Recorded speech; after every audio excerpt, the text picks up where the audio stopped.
Assalomu alaykum hurmatli kanalimiz a'zolari. Mana yana bir ishimizni boshladik. Bu ishimiz mahallada, o'zimizni qishloqda yopish jarayoni bo'lyapti. Mana olamgir joylarni qo'yib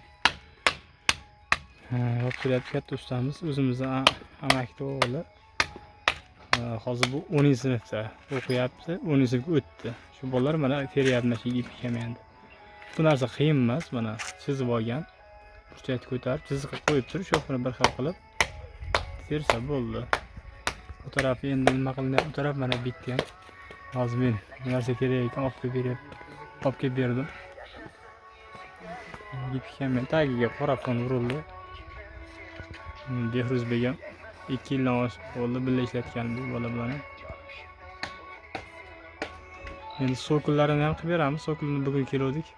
Sokulni ham qilib beringlar dedi. Endi sokulga chiqarilmagan materiallar endi chiqarib qilib beramiz. Qanaqa rang kerak bo'ladigan bo'lsa, qanaqa fason farqi yo'q, qilib beraveramiz. Narxlar o'zgarmaydi bu ranglarida. Devorimiz qumshvoq edi bu yerda. Qumshvoqni ustidan travertinda shu gruntovkasi berilgan. Keyin xuddi shunday qilib terib ketiladi. Mayli, hammaga omad, sog' bo'linglar. Kanalda yangilar bo'lsa obuna bo'lib qo'yinglar. Xursand bo'lardik kanalimizga tanishishiga. Hammaga omad, sog' bo'linglar.